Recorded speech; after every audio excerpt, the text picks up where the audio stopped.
Friends, welcome to GBR classes. ఈరోజు ముఖ్యమైనటువంటి educational అప్డేట్స్తో పాటుగా ముఖ్యమైన కరెంట్ అఫైర్స్ను పరిశీలించే ప్రయత్నం చేద్దాం. ఈ వీడియోను చివరి వరకు చూడండి. ముఖ్యమైన ఎడ్యుకేషనల్ అప్డేట్స్ రావడం జరిగింది.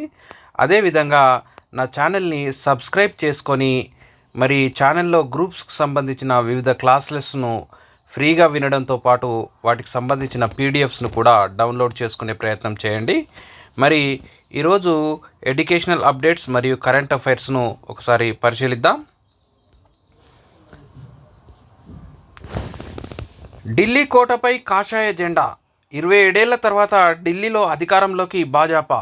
అసెంబ్లీ ఎన్నికల్లో 48 స్థానాల్లో ఘన విజయం అంటూ ఇక్కడ న్యూస్ ఇవ్వడం జరిగింది. ఢిల్లీ అసెంబ్లీ ఎలక్షన్కి సంబంధించిన రిజల్ట్స్కి సంబంధించిన న్యూస్ ఇక్కడ చూడండి. 22తో సరిపెట్టుకున్న ఆమ్ ఆద్మీ పార్టీ, కేజ్రీవాల్ సహా ప్రముఖుల పరాజయం. అతి కష్టం మీద గట్టెక్కిన సీఎం అతిషి. ఉనికి కోల్పోయిన కాంగ్రెస్ మూడోసారి 0.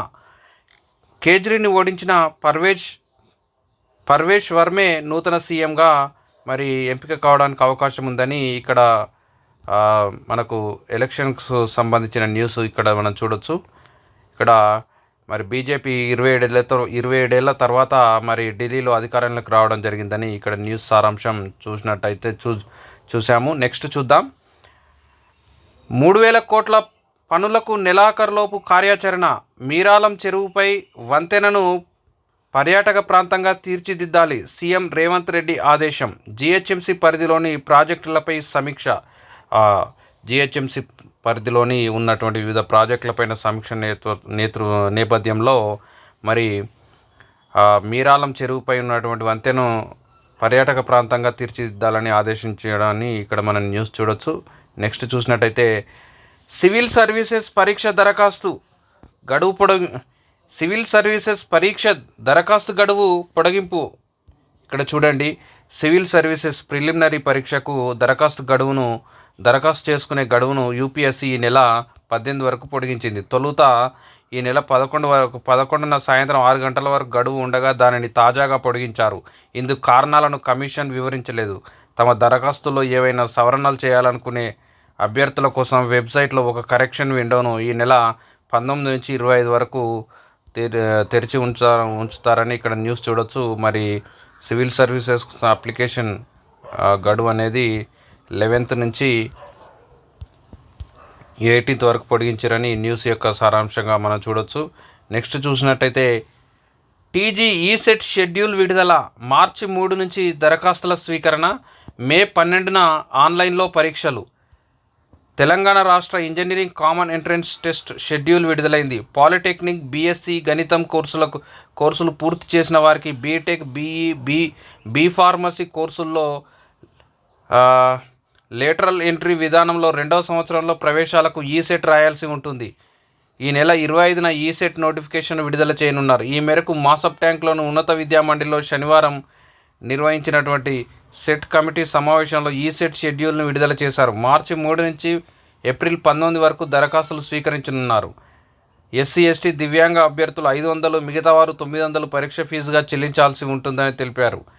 మే 12న ఉదయం 9 గంటల నుంచి మధ్యాహ్నం 12 గంటల వరకు ఆన్లైన్ విధానంలో పరీక్ష నిర్వహించనున్నట్టు కన్వీనర్ ప్రొఫెసర్ చంద్రశేఖర్ తెలియజేశారని ఇక్కడ న్యూస్ చూడొచ్చు. ఈసెట్కు సంబంధించిన నోటిఫికేషన్కు సంబంధించిన వార్త. నెక్స్ట్ 15 నిమిషాల ముందే గేట్లు క్లోజ్. నిమిషం ఆలస్యం నిబంధనకు బదులు కొత్త రూల్. ఎడ్సెట్ సహా అన్ని పరీక్షల్లోనూ అమలు. ఇంజనీరింగ్, ఎడ్సెట్, ఐసెట్ సహా పలు ప్రవేశ పరీక్షలకు సంబంధించి సెట్ కమిటీ కొత్త నిబంధనను తీసుకొచ్చింది. ప్రవేశ పరీక్షల్లో నిమిషం ఆలస్యమైన అనుమతించకూడదనే నిబంధన అమలవుతున్నది. ఇకపై పరీక్ష సమయానికి 15 నిమిషాల ముందు వచ్చిన అభ్యర్థులని సెంటర్ లోపలికి అనుమతిస్తారని స్పష్టం చేసింది. 15 నిమిషాల ముందే గేట్లను మూసేయనున్నట్టు వెల్లడించింది. టీజీపీఎస్సీ పరీక్షలకు అరగంట ముందుగా గేట్లు మూసేస్తున్నారు. జేఈఈ, నీట్లోనూ ఇదే నిబంధన అమలవుతుందని ఇక్కడ ఇవ్వడం జరిగింది. నెక్స్ట్ చూసినట్టయితే మరి లాసెట్, ఈసెట్ పరీక్షల షెడ్యూల్ రిలీజ్. ఎల్ఎల్బి, ఎల్ఎల్ఎం ప్రవేశాలకు నిర్వహించే లాసెట్, పీజీ, ఎల్సెట్ అప్లికేషన్ల ప్రక్రియను మార్చి 1 నుంచి ప్రారంభం కానుంది. శనివారం హైయర్ ఎడ్యుకేషన్ కౌన్సిల్లో చైర్మన్ బాలకృష్ణారెడ్డి అధ్యక్షతన లాసెట్ పీజీ ఎల్సెట్ కమిటీ సమావేశం జరిగింది. ఈ సందర్భంగా ఆయా ప్రవేశ పరీక్షల షెడ్యూల్ను రిలీజ్ చేశారు. ఈ నెల 25న ఈ 2 ఎంట్రన్స్ టెస్టుల నోటిఫికేషన్ విడుదల చేయనున్నారు. మార్చి 1 నుంచి ఏప్రిల్ 15 వరకు ఫైన్ లేకుండా అప్లై చేసుకోవచ్చునని అధికారులు తెలిపారు. కాగా జూన్ 6న లాసెట్ పీజీ ఎల్సెట్ పరీక్షలు జరగనున్నాయి. ఇక్కడ మరి లాసెట్ ఎగ్జామ్స్ సంబంధించిన నోటిఫికేషన్కి సంబంధించిన వార్తను మనం చూడొచ్చు. ఇక మరి ఈ రోజు ఉన్నటువంటి అతి ముఖ్యమైన వార్త మనం చూసినట్టయితే మార్చ్లో గ్రూప్స్ ఫలితాలు. ఇప్పటికే గ్రూప్ 1 మెయిన్స్ మూల్యాంకనాన్ని పూర్తి చేసిన కమిషన్ 1:2 నిష్పత్తిలో మెరిట్ జాబితా. ఒక్కో పోస్టుకు 38 మంది పోటీ. రాష్ట్రంలోని వివిధ ప్రభుత్వ శాఖల్లో ఖాళీల భర్తీకి తెలంగాణ పబ్లిక్ సర్వీస్ కమిషన్ ఇప్పటివరకు నిర్వహించిన అన్ని ఎంపిక పరీక్షల ఫలితాలను మార్చి 31 నాటికి ప్రకటించేందుకు ప్రణాళికలు సిద్ధం చేస్తోంది. ప్రధానంగా గ్రూప్ 1 మెయిన్స్ ఫలితాల ప్రకటనకు అడ్డంకిగా ఉన్నటువంటి న్యాయపరమైన చిక్కులు తొలగిపోవడంతో ఫలితాల ప్రకటనకు సంబంధించిన ప్రక్రియను కమిషన్ అధికారులు వేగవంతం చేసినట్టు విశ్వసనీయ వర్గాలు చెబుతున్నాయి. జీవో 29పై దాఖలైన 2 పిటిషన్లను సుప్రీంకోర్టు ఇటీవల కొట్టివేస్తూ తీర్పును వెలువరించింది. మార్చి మొదటి వారంలో గ్రూప్ 1 జనరల్ ర్యాంకింగ్స్ ఇచ్చిన తర్వాత రిజర్వేషన్లు, పోస్టుల ఆప్షన్స్ వంటి ప్రక్రియను పూర్తి చేసి తుది ఫలితాలను మార్చి చివరి నాటికి ఇచ్చేలా ప్రణాళికలు రూపొందిస్తున్నట్టు సమాచారం. గ్రూప్ 1తో పాటే గ్రూప్ 2, గ్రూప్ 3 ఫలితాలను కూడా మార్చి నెల చివరి నాటికి ఇవ్వాలన్న పట్టుదలతో కమిషన్ చైర్మన్ బుర్రా వెంకటేశం ఉన్నట్లు చెబుతున్నారు.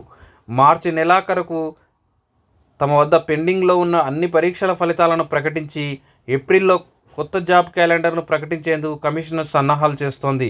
మార్చి వరకు అన్ని ఫలితాలను ఇవ్వడమే లక్ష్యంగా కమిషన్ పనిచేస్తుందని, ఏప్రిల్ తర్వాతే కొత్త నోటిఫికేషన్ల ప్రకటనకు అవకాశం ఉందని కమిషన్ చైర్మన్ ఇప్పటికే ప్రకటించిన సంగతి తెలిసిందే. గ్రూప్ 1 పోస్టుల భర్తీకి నిర్వహించిన ప్రధాన పరీక్షల జవాబు పత్రాల మూల్యాంకనాన్ని పూర్తి చేయగా అభ్యర్థులు సాధించిన మార్కుల ఆధారంగా 1:2 నిష్పత్తిలో మెరిట్ జాబితా రూపొందించేందుకు కసరత్తుకు శ్రీకారం చుట్టినట్టు సమాచారం. గ్రూప్ 1 ఫలితాలు వెల్లడించిన అనంతరం అభ్యర్థుల యొక్క సర్టిఫికేట్ వెరిఫికేషన్ జరగనుంది. గ్రూప్ 1లో ఒక్కో ఉద్యోగానికి 38 మంది పోటీ పడుతున్నారు. ఈ పోస్టుల నియామకాలు పూర్తయ్యాకే గ్రూప్ 2, ఆ తర్వాత గ్రూప్ 3 పరీక్షల ఫలితాలు వెల్లడించే అవకాశం ఉంది. తద్వారా ఆయా పోస్టుల్లో బ్యాక్లాగులు లేకుండా అర్హులైన వారికి ఉద్యోగ అవకాశాలు కల్పించే ఉద్దేశంతో కమిషన్ ఉందని ఇక్కడ న్యూస్ చూడొచ్చు. మరి ఇటీవల పేపర్స్లోనేమో ఫిబ్రవరి 2nd వీక్ 3rd వీక్ అన్నారు. మరి ఇందులో మార్చ్లో గ్రూప్స్ GRL అని అంటున్నారు. మరి చూడాలి, ఎందుకంటే ఇటీవల మార్చ్ 2nd వీక్ 15th లోపు, ఫిబ్రవరి 2nd వీక్ ఫిబ్రవరి 15th లోపే రిజల్ట్స్ వస్తాయని అనగా ఇందులో మరి మార్చిలో రిజల్ట్స్ ఇస్తామని న్యూస్ ఇవ్వడం జరిగింది. మరి చూడాలి. నెక్స్ట్ చూద్దాం. ఇంటర్ ఇంగ్లీష్ పేపర్లో మార్పులు. పరీక్షకు నెల రోజులే సమయం. ఆందోళనలో విద్యార్థులు. ప్రభుత్వ కాలేజీల విద్యార్థులకు తీవ్ర నష్టం. ఇంటర్ బోర్డు తీర్పై విమర్శలు. అవగాహన కల్పించామని ఇంటర్ బోర్డు వెల్లడి. ఇక్కడ చూడండి, ఇంటర్ ఇంగ్లీష్ పేపర్లో మార్పులు చేర్పులు ఉంటాయని ఇంటర్ బోర్డు ప్రకటించిన నేపథ్యంలో మరి ఎగ్జామ్స్కు కేవలం నెల రోజులు ఉన్న నేపథ్యంలో ఇప్పుడు మార్పులు ఏంటని మరి ఇంటర్ బోర్డు పైన విమర్శలు వస్తున్నాయి. ఇక నెక్స్ట్ చూద్దాం. ఇక స్థానిక సమరం. క్షేత్రస్థాయిలో ముమ్మర కసరత్తు. 10 నుంచి ఏపీఓలకు శిక్షణ. 15లోగా పోలింగ్ కేంద్రాలు ఫైనల్. మార్చి 17, 18 లోపు పూర్తికి చర్యలు. బీసీ రిజర్వేషన్లపై రేపు కమిషన్ నివేదిక. గ్రామ పంచాయతీ మున్సిపాలిటీతో పాటు ఎంపీటీసీలు, జెడ్పీటీసీల ఎన్నికల సమరానికి వేలయ్యింది. ప్రభుత్వ ఆదేశాల మేరకు క్షేత్రస్థాయిలో అధికార యంత్రాంగం చకచక ఏర్పాట్లు చేస్తోంది. నోటిఫికేషన్ వెలువడమే తర్వాయి ఎన్నికల నిర్వహణకు అన్ని ఏర్పాట్లు పూర్తయ్యాయి. ఇటు అధికారికంగా అటు రాజకీయంగా కసరత్తు జోరందుకుంది. ఎక్కడ చూసినా గ్రామాల్లో మొదలైన ఎన్నికల కోలాహలం మొదలైంది. స్థానిక ఎమ్మెల్యేలు, నియోజకవర్గ ఇన్ఛార్జీల అభిష్టం మేరకే అభ్యర్థుల ఎంపిక ప్రక్రియ దాదాపు పూర్తయింది. సాధ్యమైనంత త్వరలో షెడ్యూల్ విడుదల చేసే దిశగా ఎన్నికల అధికారులు ఏర్పాట్లు చేస్తున్నారు. ఈ నెల 10న బీసీ రిజర్వేషన్లపై డెడికేటెడ్ కమిషన్ నివేదిక ఇవ్వనుంది. ఆ వెంటనే బీసీ ఇతర రిజర్వేషన్ల ఖరారు చేయనున్నారు. ఈ ప్రక్రియ పూర్తయిన వెంటనే ఎన్నికల నోటిఫికేషన్ జారీ చేసేలా కసరత్తు జరుగుతోంది. స్థానిక సంస్థల ఎన్నికల్లో భాగంగా ఒకే విడతలో మండల, జిల్లా పరిషత్ పోలింగ్ నిర్వహించేలా ప్రణాళికలు సిద్ధమవుతున్నాయని ఇక్కడ లోకల్ బాడీ ఎన్నికలు మరి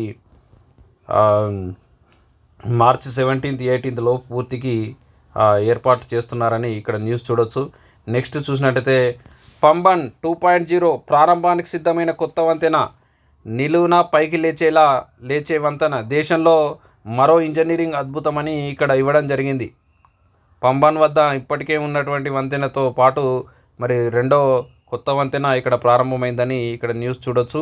నెక్స్ట్ చూసినట్టయితే జిఐ ట్యాగ్ పొందిన మొదటి ఉత్పత్తి ఏదని ఇక్కడ మనకు బిడ్ బ్యాంక్ ఇవ్వడం జరిగింది. పంబన్ 2.0 తమిళనాడులో ప్రారంభానికి సిద్ధమైన కొత్త బ్రిడ్జ్, సముద్రంలో ఓడలు వస్తే నిలువుగా పైకి లేచే వంతెన, దేశంలో మరో ఇంజనీరింగ్ అద్భుతం, మండపం రామేశ్వరాన్ని కలుపుతూ నిర్మాణం, భారీ ఓడలు వెళ్లేందుకు వీలుగా నిర్మాణం, త్వరలో జాతికి అంకితం చేయనున్న ప్రధాని. నెక్స్ట్ చూస్తే పీజీ లా సెట్ సిలబస్లో స్వల్ప మార్పులు, కొత్తగా ఫ్యామిలీ లాను చేర్చిన అధికారులు. 25న నోటిఫికేషన్ విడుదల, మార్చి 1 నుంచి దరఖాస్తులు. నోటిఫికేషన్ విడుదల 25 ఫిబ్రవరి. ఆన్లైన్లో దరఖాస్తుల స్వీకరణ మార్చి 1 నుంచి. దరఖాస్తుల స్వీకరణకు తుది గడువు ఏప్రిల్ 15. ఆలస్య రుసుముతో తుది గడువు మే 25. లా సెట్ పరీక్షలు ఎప్పుడు? జూన్ 6 రోజు. పరీక్షల షెడ్యూల్ చూసినట్లయితే 3 ఏళ్ల లా మొదటి సెషన్ ఉదయం 9:30 నుంచి 11 గంటలు, రెండవ సెషన్ మధ్యాహ్నం. 5 ఏళ్ల లా అండ్ ఎల్ఎల్ఎం సాయంత్రం 4 నుంచి 5:30 వరకు అట. ఇక్కడ లా సెట్ కంప్లీట్ షెడ్యూల్ ఇక్కడ ఇవ్వడం జరిగింది. నెక్స్ట్ చూసినట్టయితే టూరిస్టు స్పాట్గా మీరాలం చెరువు, కేబుల్ బ్రిడ్జ్ నిర్మాణానికి 3 నెలల్లో డిపిఆర్ సిద్ధం చేయాలి, అధికారులకు సీఎం రేవంత్ రెడ్డి ఆదేశాలంటూ ఇక్కడ చూడండి.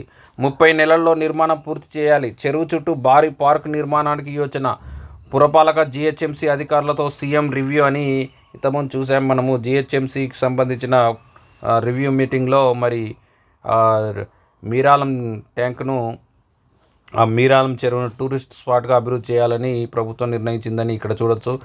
మహిళల క్రికెట్ ప్రపంచ కప్ మనదే అంటూ ఇక్కడ కరెంట్ అఫైర్స్ బిట్స్ ఇవ్వడం జరిగింది.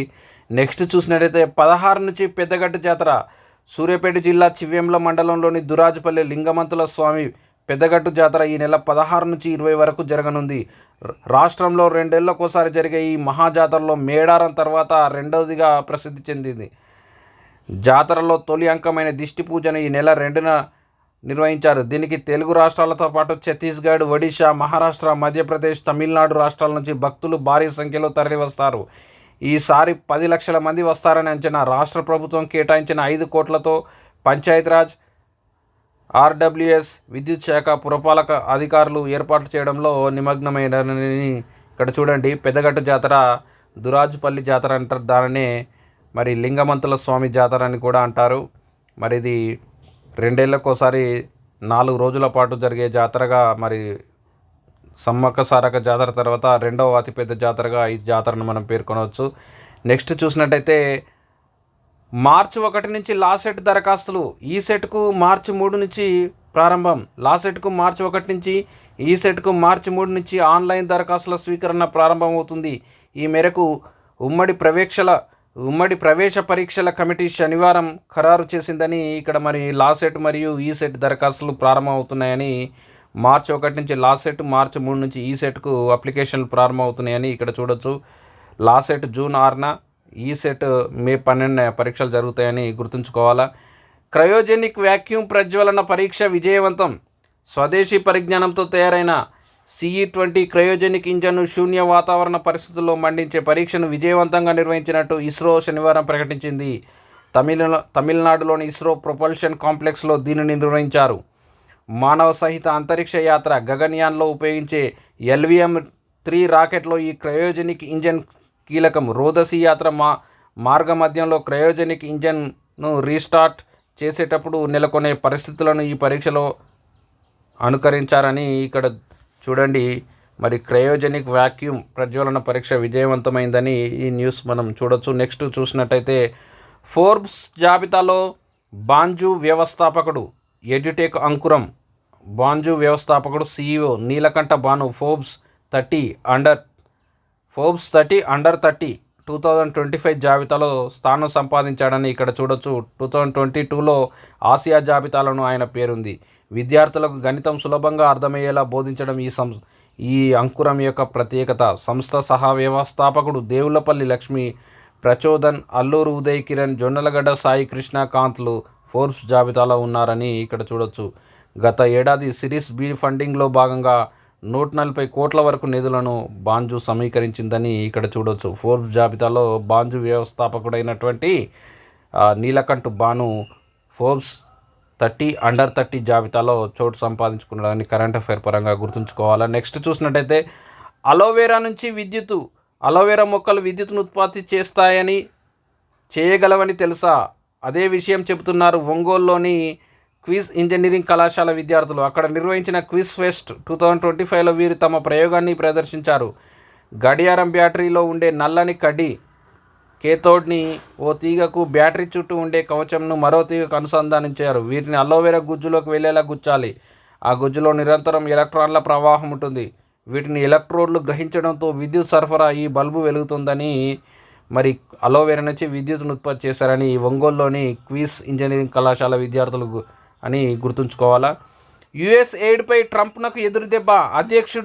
అధ్యక్షుడి యొక్క ఆదేశాలను తాత్కాలికంగా నిలిపివేసిన ఫెడరల్ న్యాయమూర్తి సహాయ సంస్థ యుఎస్ ఎయిడ్ను నిర్వీర్యం చేసేందుకు అధ్యక్షుడు ట్రంప్ ఆయన స్నేహితుడు ఎలాన్ మస్క్ చేపట్టిన చర్యలకు బ్రేక్ పడింది.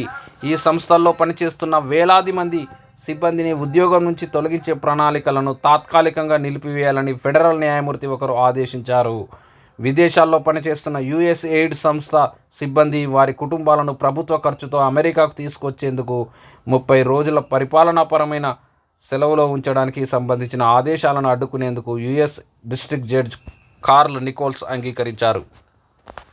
అధ్యక్షుడి ఆదేశాలు అమెరికా సిబ్బంది వారి భార్య పిల్లలను అనవసరమైన ప్రమాదంలో పడేస్తాయని, ఆర్థికంగా నష్టం చేకూరుస్తాయని ఈ సందర్భంగా మరి న్యాయమూర్తి పేర్కొన్నాడని ఇక్కడ చూడొచ్చు.